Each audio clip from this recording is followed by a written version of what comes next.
Good afternoon. Welcome to the ICTY weekly press briefing. Magdalena Spalinska, I'm spokesperson to Registrant Chambers, and I'm joined here at the briefing by Aleksandar Kontic, member of the prosecutor's immediate office. A public redacted version of the President's decision of the 29th November 2012 granting Mladen Naletelic early release was filed yesterday. Naletelic was released from a prison in Italy on 18th February 2013. Naletelic, also known as Tuta, was convicted on the 3rd of May 2006 to 20 years imprisonment for crimes committed against Bosnian Muslims from April 1993 to January 1994 in the Mostar area of Bosnia and Herzegovina. He was transferred to Italy on the 24th of April 2008 to serve the remainder of his sentence. Naletelic was the founder and commander of the Convicts Battalion, a military unit within the Croatian Defense Council.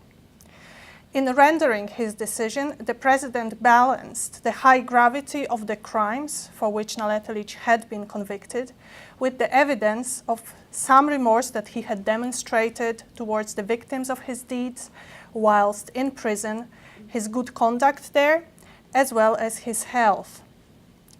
Turning to the activities in the courtrooms, the trial chamber judgment in the case of Micho Stanisic and Stojan Župljanin, two former high-ranking Bosnian Serb officials accused of crimes committed against non-Serb civilians in various areas of Bosnia and Herzegovina between April and December 1992, will be rendered this afternoon at 3:30 in courtroom 1. I will now turn to the developments in the case of Radovan Karadzic. This Monday, 25th of March, Radislav Krstić refused to testify in this case in non-compliance of a decision of the Chamber of 13th of March, ordering him to testify. The Chamber will proceed now to issue an order in lieu of indictment for contempt in due course. Krstić was sentenced to 35 years imprisonment by the ICTY in December 2004, following his conviction for aiding and abetting the genocide committed in Srebrenica in July 1995. An appeal hearing in relation to the prosecution's appeal against the trial chamber decision to acquit Karadzic on count 1 of the indictment has been scheduled for Wednesday, 17th of April from 9 to 12:30 in courtroom 3. Count 1 charges Karadzic with genocide in relation to the crimes alleged to have been committed between 31st of March and 31st of December 1992 against the Bosnian Muslims and Bosnian Croats in some municipalities in Bosnia and Herzegovina.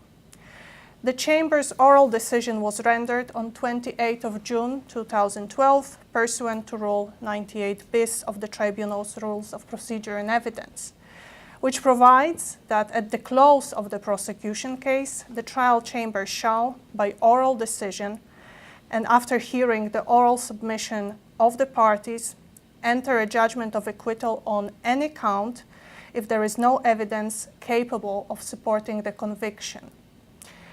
Proceedings in Karadzic's case are ongoing, and the trial chamber is currently hearing the testimony of Radoljub Đukanović, who is testifying about the events in Bratunac as a former member of the crisis staff in that town.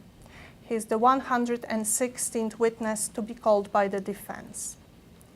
The appeals hearing in the case of Vlastimir Đorđević has been scheduled to be held on Tuesday, 9th of April in courtroom 1. The timetable will be provided in due course. On 23rd of February 2011, this former Serbian police official was sentenced to 27 years imprisonment for crimes committed against Kosovo Albanian civilians in 1999. Both parties filed the appeals against the judgment. The prosecution asked the chamber to increase the sentence to life imprisonment, whereas the defense asked for a reduction in sentence. Moving on to an update on the tribunal's outreach program, I would like to bring to your attention a new web feature on the youth education program.